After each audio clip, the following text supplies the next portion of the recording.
मेरा पति इस दुनिया का सबसे अच्छा पति था। मुझे नहीं पता था कि मेरी किस्मत में इतना अच्छा होगा। लेकिन अगर मेरा पति इतना अच्छा था तो फिर मेरे साथ कुछ दिनों से ऐसी हरकतें क्यों हो रही थीं जिनके बारे में मैं कभी सोच भी नहीं सकती थी। मुझे ऐसा क्यों लग रहा था कि मेरे साथ सब कुछ गलत हो रहा था जो नहीं होना चाहिए था। आखिर मैं एक औरत थी और मुझे अपने बारे में पता था। मैं थोड़ी परेशान जरूर थी, पर मुझे यह नहीं पता था कि मेरे ऊपर कोई बड़ी मुश्किल आने वाली है। रात के 2 बज रहे थे और मैं घर की दहलीज के बाहर बैठी अपने पति का इंतजार कर रही थी। मेरे चेहरे पर मुस्कान थी और आंखों में अपने पति का चेहरा था। मेरा पति कोई बहुत ज्यादा खूबसूरत नहीं था, लेकिन मेरा बहुत ख्याल रखता था। मैं उसके साथ बहुत खुश थी, उसकी हर बात मान लेती थी। लेकिन जब से मैं उसकी हर बात मानने लगी, तब से मेरे साथ कुछ अजीब समस्याएं होने लगीं, जो कि अब काफी अजीब हो गई थीं। फिर भी मैं अपने दिल में कोई बुरी बात आने नहीं देना चाहती थी। लेकिन एक दिन यूं ही सोचा कि जो बात मैं रोज मानती हूं, क्यों ना आज उसकी बात न मानकर देखूं कि क्या होता है। मैंने उस रात ऐसा ही किया, क्योंकि जैसे ही मैंने अपने पति की बात मानने से इनकार किया, मेरे सामने एक ऐसा दृश्य आया जिसे देखने की मेरे अंदर हिम्मत नहीं थी। लेकिन वह सब कुछ मेरे साथ ही हो रहा था। मेरा नाम लता है। मैं बहुत ज्यादा खूबसूरत थी। मेरा रंग इतना साफ नहीं था, लेकिन मेरे नक्श, मेरा शरीर, मेरा वजूद बहुत खूबसूरत था। सब कहते थे कि इसमें एक कशिश है, इसे देखते ही दिल इसकी तरफ लग जाता है। मेरे माँ बाप इस दुनिया में नहीं थे। मुझे मेरे सौतेले माँ बाप ने पाला था, जिन्होंने मुझे सड़क से उठाया था। लेकिन उन्होंने मुझे अपनी औलाद की तरह ही पाला था। वह मुझसे बहुत मोहब्बत करते थे, पर वह लोग भी गरीब थे, क्योंकि कूड़ा उठाने का काम करते थे और मैं उन्हीं के कूड़े से मिली थी। वैसे देखा जाए तो मेरे साथ कितना बुरा हुआ था कि मेरे अपने माँ बाप नहीं थे। यह सब कुछ किस्मत का खेल था। लेकिन अब यही मेरे माँ बाप थे जिन्होंने मुझे कूड़े से उठाकर अपनी बेटी बना लिया था। अब वे मेरे कन्यादान के बारे में सोच रहे थे। क्या यह कोई छोटी बात थी? जब उन्होंने मेरी शादी करने के बारे में सोचा तो मुझे पता था कि मेरे लिए रिश्ता भी किसी ऐसे ही शख्स का आएगा। मेरे लिए जिस आयुष नामी लड़के का रिश्ता आया, वह किसी होटल में काम करता था और वहां पर वेटर का काम करता था। लेकिन यह काम कूड़ा उठाने से अच्छा काम था। उसके पास एक कमरे वाला घर था। मेरे माँ बाप ने इस रिश्ते को बहुत ही अच्छा समझा। जब मुझसे पूछा गया तो मुझे कोई समस्या नहीं थी, क्योंकि लड़का देखने में अच्छा था और मेरी उम्र का ही था। मुझे अच्छा लग गया और मैंने भी हाँ कह दिया। हम दोनों की शादी हो गई। शादी की पहली रात ही आयुष ने मुझे बताया कि वह बहुत ज्यादा अमीर होना चाहता है। वह चाहता है कि वह एक दिन अपना होटल बनाए। उसने मुझे समझाया कि जो होटल में काम करता है न, उसकी वजह से ही पूरा होटल चलता है, यानी जो खाना बनाता है, क्योंकि उसके हाथ के तरीकों की वजह से लोग उसी होटल पर आते हैं। अगर मैं अपना होटल बना लूं तो मेरे पास भी सब लोग आएंगे और मेरे पास बहुत सारा पैसा होगा। लेकिन हुनर को बेचने के लिए पैसे नहीं हैं। मुझे उसकी बातों से ऐसा लगा कि जैसे वह ऐसा आदमी है जिसे बस जल्दी जल्दी पैसे कमाने हैं। इसमें कुछ बुरा नहीं था, क्योंकि गरीब आदमी अगर पैसे कमाने के बारे में नहीं सोचेगा तो फिर और कौन सोचेगा। उसने कहा कि मुझे पता है, मेरा बाप भी बड़ा गरीब था। वह तो लोगों के घरों के आगे से कूड़ा उठाया करता था, और जब मेरी माँ उसकी जिंदगी में आई तो उसके हालात बदलने लगे। उसने यह छोटा सा घर भी बना लिया। यह घर बहुत छोटा था। इसे घर तो नहीं कहना चाहिए, पर कम से कम इसका किराया नहीं देना पड़ता था, और उसका थोड़ा बहुत कारोबार भी चलने लगा था। फिर जब मेरी माँ इस दुनिया से चली गई तो वह फिर से गरीब हो गया। कहते हैं कि औरत के नसीब से ही मर्द को पैसा मिलता है। अब तुम मेरे नसीब में आ गई हो तो मुझे उम्मीद है कि हम अमीर हो जाएंगे। मैं हंस रही थी, क्योंकि मुझे पता था कि इस तरह से अचानक कोई अमीर नहीं होता। लेकिन मैंने उसके सपने की इज्जत की और कहा कि ऐसा ही होगा। उसने कहा कि तू बड़ी खूबसूरत है, मुझे बहुत अच्छी लगती है। तुझे अपनी पत्नी बनाकर मैं बहुत खुश हूं और मुझे उम्मीद है कि सब कुछ। मैंने कहा कि ठीक है, जैसा भी हो, हमें तो खाना ही चाहिए। उसने कहा कि नहीं, इस खाने को तुमने यही समझकर खाना है कि जब हम यह खाना खाएंगे तो हमारी मोहब्बत बढ़ जाएगी। जाहिर है कि इस बात का कोई मतलब नहीं था, लेकिन अपने होटल का खाना बेचने के लिए लोग ऐसी बातें करते हैं, जैसे पानी पूरी की दुकान पर लिखा होता है कि चाट खाएं और बेटा पाएं। बिना चाट खाने से थोड़ी बेटा हो जाता है। लेकिन एक बात यह है कि इंसान का अच्छा तरीके से पेट भरा होता है तो उसको अपना पति या पत्नी भी अच्छी लगने लगती है। भरे पेट वाले इंसान को दुनिया अच्छी लगती है, इसलिए शायद पति पत्नी में प्रेम बढ़ता है। लेकिन जिसने भी यह बात फैलाई वह बड़ा ही चालाक आदमी था। बड़ी गहरी बात थी। और आजकल के ज़माने में 2 वक्त का खाना बनाना कौन सा आसान काम है, वह भी होटल वाला अगर आपको मुफ्त में मिल रहा था तो फिर और क्या चाहिए था। मैं तो खाना देखते ही खुश हो जाती थी। वैसे इस खाने में बहुत ज्यादा मिर्च हुआ करती थी, लेकिन मैं खा लेती थी। लेकिन जब मैंने खाना खाया तो मुझे ऐसी नींद आई कि मुझे पता ही नहीं चला। सुबह उठी तो मेरा पति काम पर भी जा चुका था। शायद उसने रात का बचा हुआ खाना ही गर्म करके खा लिया था, क्योंकि सर्दियों का मौसम था। पर मुझे उठना तो चाहिए था। मुझे बहुत अजीब लगा। जब वह रात को घर आया तो मैंने कहा कि माफ करना, मैं सुबह सोती रह गई थी। उसने कहा कि कोई बात नहीं, तू सोई हुई बड़ी खूबसूरत लग रही थी, इसीलिए मैंने तुझे जगाया नहीं। तू हर तरह से ही खूबसूरत लगती है। मैंने कहा कि तुम्हें तो तारीफ करने में डिग्री मिलनी चाहिए। वह कहता था कि आज तुझे एक पते की बात बताता हूं। जो मर्द अपनी औरत से सच्चा मोहब्बत करता है न, उसको अपनी औरत के पांव बड़े सुंदर लगते हैं। तेरे पांव भी बड़े सुंदर हैं। अगर तूने किसी और से पूछना हो कि क्या उसका पति उसे कितना प्रेम करता है, तो उससे पूछना कि क्या उसका पति उसके पैरों की तारीफ करता है। अगर उसने कहा हाँ, तो इसका मतलब है सचमुच प्रेम करता है। तुझे जब मेरी प्रेम के बारे में पता चल जाएगा तो तू भी हैरान रह जाएगी। काश मैं तुझे समझा पाता कि तुझे मुझे कितनी प्यारी है। मेरा पति मेरे लिए रोज खाना लेकर आता और वह खाना खाकर मैं ऐसे सोती कि जैसे मुझे होश ही नहीं होता था। एक दिन जब सुबह उठी तो उठते हुए मेरी कमर में तेज दर्द हो गया। मैं तो जमीन पर ही सोने की आदी थी, यहां तो फिर भी हमें चारपाई मिली हुई थी। फिर मेरी कमर में इतना दर्द क्यों हो रहा है? खैर, मैंने इस बात को नजरअंदाज कर दिया, क्योंकि मेरी माँ कहती थी कि वह औरत ही नहीं होती जिसकी कमर में दर्द नहीं होता। मैं घर के कामों में मशगूल हो जाती थी। घर बहुत ही छोटा सा था। मेरा पति मेरे साथ बहुत प्यार करता था। कभी बारिश आती तो बच्चों की तरह कहता कि बारिश में नहाते हैं। कभी हाथ पकड़कर घर से बाहर निकल जाता। हमारे पास इतने पैसे नहीं होते थे कि हम रास्ते से कोई चीज खा लें या कोई चीज पसंद आ जाए तो उसे खरीद लें, लेकिन बस एक दूसरे के साथ घूम फिर के खुश हो जाते थे, या 10-20 रुपये की कोई चीज लेकर खा लेते थे और यह दिन यादगार बन जाता था। मैं अपनी माँ के घर गई तो मेरी माँ ने कहा कि तेरा चेहरा बड़ा ही बेरौनक होता जा रहा है। क्या बात है? कहीं पति से लड़ाई तो नहीं हुई है? मैंने कहा कि उससे कौन लड़ाई करे, वह तो इतना अच्छा इंसान है। मैंने कहा कि मुझे नहीं पता, मैंने तो गौर नहीं किया। मैं तो आजकल इतनी ज्यादा खुश हूं कि बता नहीं सकती। पूरा दिन ही खुश रहती हूं। रात को इतनी सुकून की नींद आती है। मेरी माँ ने कहा कि जिस तरह की बातें कर रही है, इतनी खुशी तेरी शक्ल से तो नजर नहीं आ रही। तुझे कहीं अंदर अंदर कोई बीमारी तो नहीं हो गई? बुखार तो नहीं रहा तुझे? मैंने कहा कि नहीं, सब कुछ बिल्कुल ठीक है। आप क्यों परेशान होती हैं? मेरी माँ मुतमईन नहीं हुई थी, शायद वह माँ थी इसलिए। मेरी माँ ने कहा, देख, मैंने तेरे लिए एक चीज रखी है। इसी कूड़े में से मुझे एक बहुत ही खूबसूरत आईना मिला था। इसे अपने घर ले जा। हमारी शक्लें तो अब इतनी अच्छी नहीं रहीं कि हम खुद को देख सकें, लेकिन तू जरा अपने आप को गौर से देख।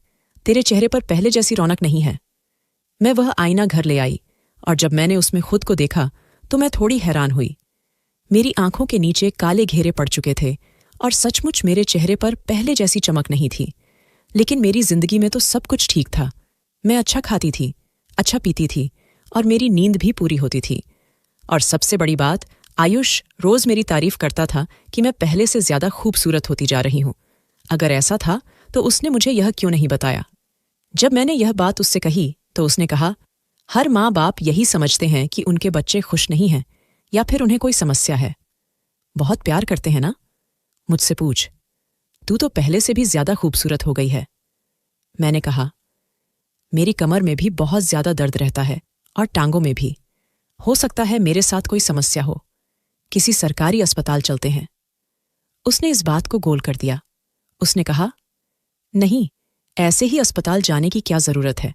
कोई वहम डाल देंगे, कहेंगे कि फलां बीमारी है, जबकि होगा कुछ भी नहीं। बात तो उसकी ठीक थी। जब डॉक्टर के पास जाते नहीं तो वह कोई ना कोई बीमारी जरूर बता देता है। कोई भी डॉक्टर यह नहीं कहता कि आप तो बिल्कुल ठीक हैं, आपको किसी दवाई की जरूरत नहीं है। वह यही कहता है कि जी, दवाई लिख कर देता हूं, आप खा लेना। उसने कहा, तुम मेरी आंखों से खुद को देखो तो बहुत ज्यादा खूबसूरत लगती हो। और मेरी तारीफ करना शुरू हो गया। असल मुद्दे से हट गया। एक दिन मैं उसके कपड़े धो रही थी तो उसके कपड़ों में से मुझे 10,000 रुपये मिले। मैं हैरान रह गई। उसकी कुल पगार 15,000 थी और अभी तो पगार मिलने का वक्त भी नहीं था। मैंने वो पैसे वापस कर दिए उसने कहा, हाँ, मेरे किसी दोस्त के हैं, उसने मेरे पास रखवाए थे। अच्छा हुआ कि तुमने कपड़े धो नहीं दिए, नहीं तो हमें उसे वापस करने पड़ते। मैंने कहा, ठीक है। लेकिन कुछ दिनों के बाद मुझे फिर से उसके कपड़ों से पैसे मिले, और इस बार मैं हैरान हुई कि उसके पास ही क्यों बार बार उसका दोस्त पैसे रखता है।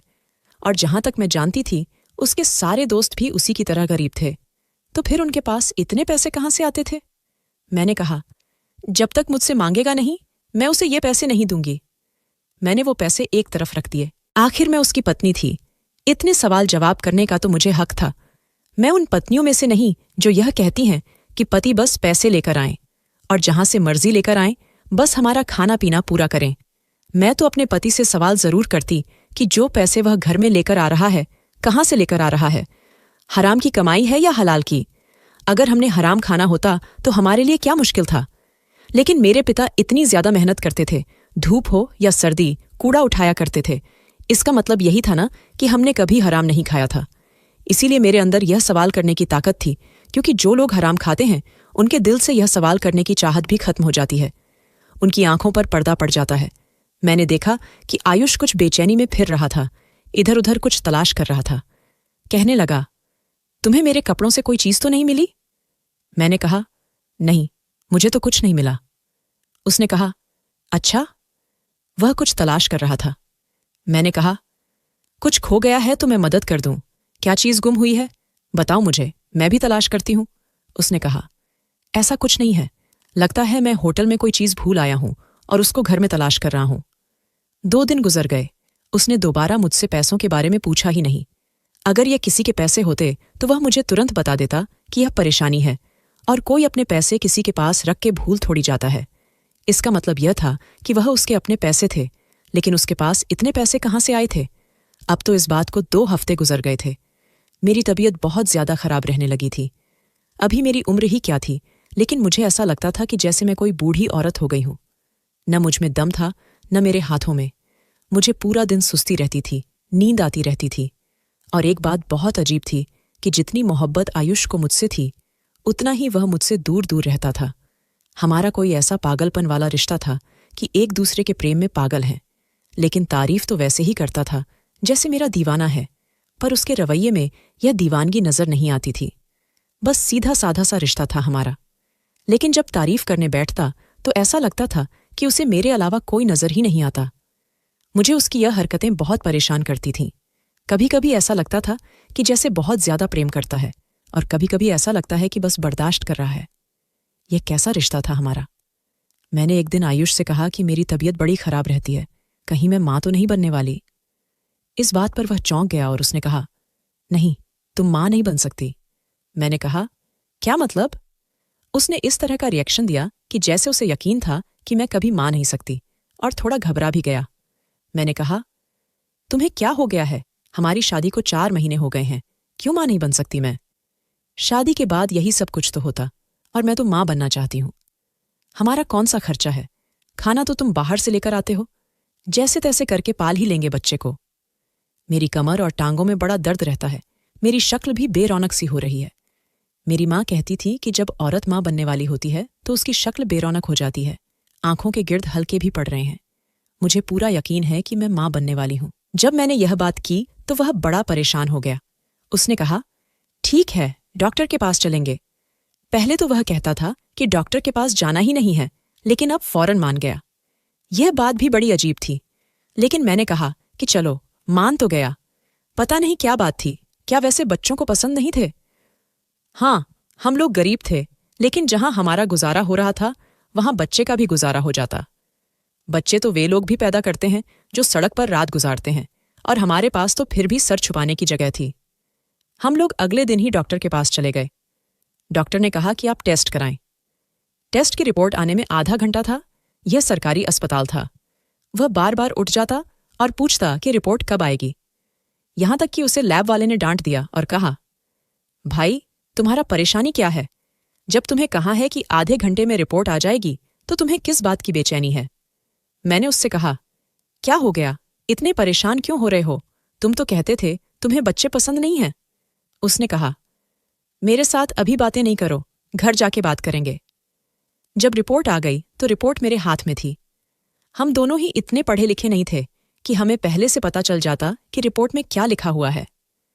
मैं अंदर चली गई और बाहर आई तो उसने मुझे कहना शुरू कर दिया कि इतनी देर लगा दी तुमने, जबकि मैं सिर्फ 5 मिनट के लिए ही गई थी, क्योंकि डॉक्टर ने मुझे सिर्फ यही बताना था कि मैं मां बनने वाली हूं या नहीं।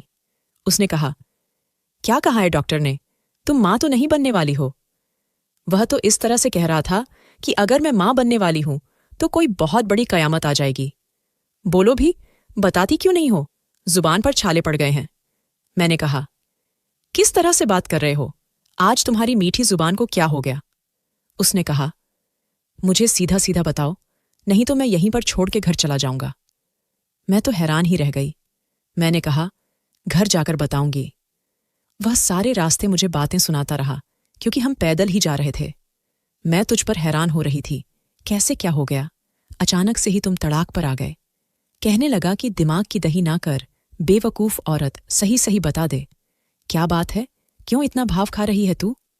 जब घर पहुंचे तो मैं बाथरूम में चली गई और जानबूझकर मैंने देर लगाना शुरू कर दी। मैं खुद ही बाहर नहीं आ रही थी।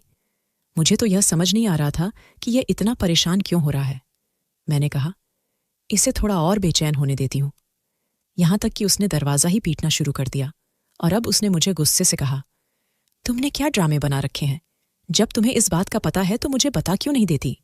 मैंने कहा, नहीं, मैं मां बनने वाली नहीं हूं। डॉक्टर ने कहा है कि मैं मां बनने वाली नहीं हूं, लेकिन मैं बहुत ज्यादा कमजोर होती जा रही हूं। शायद मेरे साथ कुछ अजीब हो रहा है जो नहीं होना चाहिए। उसने कहा, कुछ अजीब नहीं हो रहा है तुम्हारे साथ। मैंने कहा था ना कि यह डॉक्टर इसी तरह की बातें करती हैं। जैसे ही उसे पता चला कि मैं मां नहीं बनने वाली, वह बहुत ज्यादा मुतमिन हो गया। उसने फौरन ही मुझसे माफी मांगी और कहा कि बस तुम अपना ख्याल रखो, आज से मैं तुम्हारे लिए और भी अच्छे अच्छे खाने लेकर आऊंगा तो तुम ठीक हो जाओगी। मुझे मेरे पति के रवैये की समझ नहीं आ रही थी। अभी तक तो मैं यह समझने लगी थी कि शायद मैं इस शख्स को बहुत अच्छी तरह जानती हूं, लेकिन आज उसने जिस तरह का रवैया पेश किया, मैं हैरान रह गई थी। रात को फिर से मेरे लिए खाना लेकर आया और मेरा खाना खाने का बिल्कुल भी मूड नहीं था।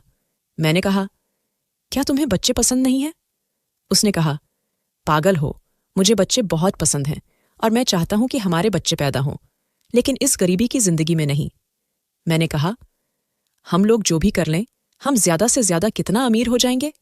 क्या हमारे पास कोई बहुत बड़ा बंगला और गाड़ी आ जाएगी? उसने कहा, नाउमीदी की बातें मत करो। मैंने ऐसे लोग भी देखे हैं जिनकी जेब में 20 रुपये नहीं होते थे, लेकिन फिर वह बड़े बड़े बिजनेसमैन बन गए। तो फिर हम अमीर क्यों नहीं हो सकते? मैंने कहा, सीधे रास्ते से इस तरह का कोई काम नहीं होता।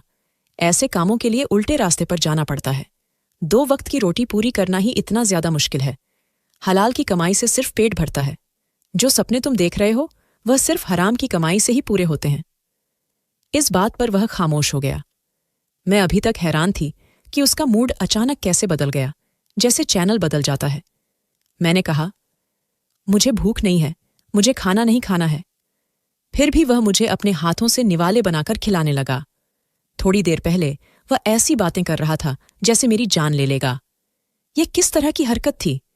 उसने कहा, इस बात को छोड़ दो। अगर तुम्हें मेरी कोई बात बुरी लगी हो तो मुझे माफ कर दो और खाना खा लो। मैंने कहा, मेरा खाना खाने का दिल नहीं कर रहा। वैसे भी तुम मुझे इतनी जल्दी खाना खिला देते हो, और पता नहीं इस खाने में ऐसा क्या होता है कि मुझे इतनी ज्यादा नींद आ जाती है। उसका कहना था, जब इंसान का पेट भर जाता है तो नींद आ जाती है और तुम्हें यह खाना खाना ही पड़ेगा। मैंने कहा, मुझे भूख नहीं है। उसने कहा, तुम्हें फिर भी खाना पड़ेगा। मैंने कहा, क्या मतलब खाना पड़ेगा? नहीं, भूख तो मैं खाना क्यों खाऊं? इस बात पर भी वह घबरा गया और उसने कहा, खाना खराब हो जाएगा तो कौन खाएगा? मौसम बदलने लगा है, तुम्हें पता है कि हमारे पास फ्रिज नहीं है। अगर हमने खाना नहीं खाया तो यह खाना जाया हो जाएगा। मैंने कहा, हाँ, ये बात तो तुम्हारी ठीक है। अब सर्दियों का मौसम जा रहा था। मैंने थोड़ा बहुत खाना खा लिया और उसके बाद वही हुआ जो होना था। मैं बहुत गहरी नींद सो गई। मुझे तो यह समझ नहीं आती थी कि मैं इतना अच्छा खाना भी खाती थी, अब नींद भी पूरी करती थी, फिर मेरे साथ इतने मसले क्यों बन रहे थे? मैंने कुछ दिन अपने पति से सवाल जवाब करना छोड़ दिया। जो वह खाना लाता था मैं चुपचाप खा लेती। जो बात करता उस पर मुस्करा देती तो उसका मूड भी अच्छा हो गया और फिर से वह मेरी तारीफ करने लगा। लेकिन मैं उससे कैसे बताती कि मेरे साथ कोई ना कोई परेशानी था। शायद मुझे अंदर ही अंदर की बीमारी ने पकड़ लिया था, जिससे मेरी पहले जैसी हालत नहीं रही थी। डॉक्टर भी यही कह रही थी कि आप अंदर से बहुत ज्यादा कमजोर होती जा रही हैं। उसने तो यह भी कहा था कि तुम्हारा बच्चा तो नहीं होने वाला है, लेकिन अगर इसी तरह तुम्हारी सेहत रही तो तुम्हारा बच्चा होगा भी नहीं, इसलिए अपना बहुत ज्यादा ख्याल रखो। आहिस्ता आहिस्ता मैं यह नोट करने लगी थी कि जिस दिन मैं खाना खाने से इनकार करती, कहती कि मैंने नहीं खाना या कम खाना खाती, तो मेरा पति मेरे पीछे पड़ जाता था और मेरे साथ लड़ाई झगड़ा करना शुरू कर देता था। कहता था, खाना क्यों नहीं खा रही हो? एक दिन तो ऐसा हुआ कि जब वह खाना लेकर आया तो खाना थोड़ा खराब था, क्योंकि गर्मी आ चुकी थी। मैंने कहा, यह खाना खाने के काबिल नहीं है। उसने कहा, पेट में जाकर सब कुछ एक जैसा हो जाता है, चुपचाप खा लो। मैंने कहा, मैं खराब खाना क्यों खाऊं? पहले ही मेरी तबीयत ठीक नहीं रहती, इसे खाने से मैं बीमार हो जाऊंगी। उसने कहा, थोड़ा सा खा लो, थोड़ा सा खाने से बीमार नहीं होगी। और उसने मुझे वो खराब खाना ही खिला दिया। वो खाना इतना ज्यादा खराब तो नहीं था, लेकिन उसकी खुशबू बदल चुकी थी। मैं हैरान थी कि यह मुझे इतना ज्यादा क्यों खिलाता है और उसका सारा ध्यान खाने पर ही क्यों होता है। अब तो मेरी तबीयत और भी ज्यादा खराब रहने लगी थी। मुझे ऐसा लगता था कि होटल का खाना खाकर मेरा पेट खराब हो जाएगा। मैंने उससे कहा कि वो मुझे सब्जी या दाल ला दिया करे, मैं घर पे पका लिया करूंगी। घर का खाना खाने से इंसान बीमार नहीं होता। उसने कहा, घर पे खाना पकाना हो तो सारे सामान पूरे करने पड़ते हैं। तुम्हें पका पकाया खाना मिल रहा है और तुम उसकी कद्र नहीं कर रही हो। फिर तुम्हें मेहनत करनी पड़ेगी। देखो, इस तरह मत करो, फिर कहोगी कि पहले ही अच्छा था, कम से कम खाना तो पका पकाया मिल जाता था। एक दिन मैं अपने पति के बक्से की सफाई करने लगी तो मेरे पैरों तले जमीन निकल गई। उसके अंदर तो इतने पैसे थे जितने मैंने अपनी पूरी जिंदगी में नहीं देखे थे। मैं हैरान थी कि इतने सारे पैसे उसके पास कहाँ से आए। जब मैंने पूछा तो उसने वही जवाब दिया कि मेरे किसी दोस्त ने मेरे पास रखवाए हैं।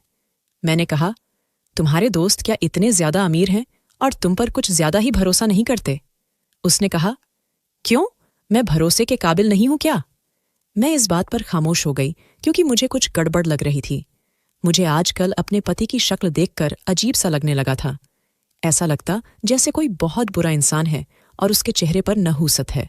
नहूसत मतलब कि एक अजीब सा एहसास है, जैसे उसने कोई पाप किया और भगवान भी उसे माफ नहीं करेगा। उसकी शक्ल देखकर मुझे आजकल गुस्सा आने लगा था, जबकि कोई खास बात नहीं थी। एक दिन मैंने पक्का इरादा कर लिया कि मैंने आज खाना नहीं खाना, चाहे दुनिया इधर से उधर हो जाए। पर मुझे पता था कि अगर मैं इनकार करती तो फसाद बन जाता और वह मेरे पीछे पड़कर मुझे खाना खिला देता। इसलिए मैंने एक्टिंग की कि जैसे मैंने खाना खा लिया है, लेकिन मैंने खाना नहीं खाया था, और हम लोग सोने के लिए लेट गए। पर अजीब बात थी कि आज मुझे नींद नहीं आ रही थी। मुझे तो रोज नींद आती थी, वह भी ऐसी कि मुझे पता ही नहीं चलता कि मैं कब सोई और कब जागी। लेकिन आज मुझे बिल्कुल नींद नहीं आ रही थी। इसका मतलब कि कोई ना कोई गड़बड़ जरूर थी, क्योंकि आज ही मैंने खाना नहीं खाया और नींद मेरी आंखों से बिल्कुल गायब थी। लेकिन मैं सोने की एक्टिंग कर रही थी।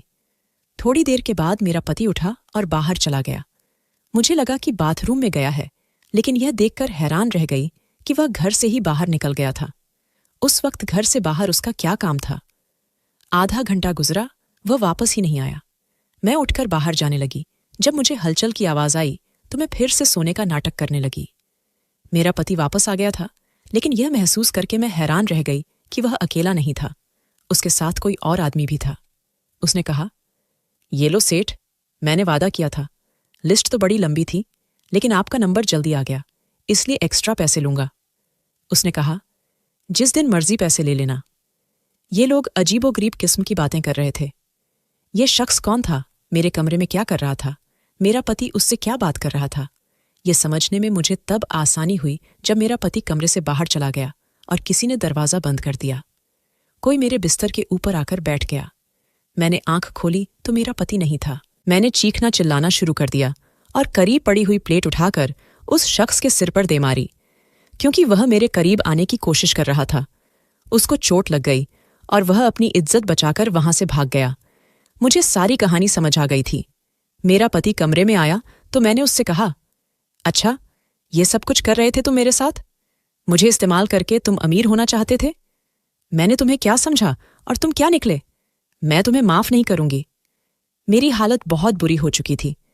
मुझे समझ आ गया था कि क्या कुछ हो रहा था। तभी मेरी तबीयत खराब हो रही थी और तभी मेरा पति इस बात को लेकर परेशान था कि मैं मां तो बनने वाली नहीं थी, क्योंकि अगर मैं मां बनने वाली होती तो वह बच्चा मेरे पति का तो नहीं होता।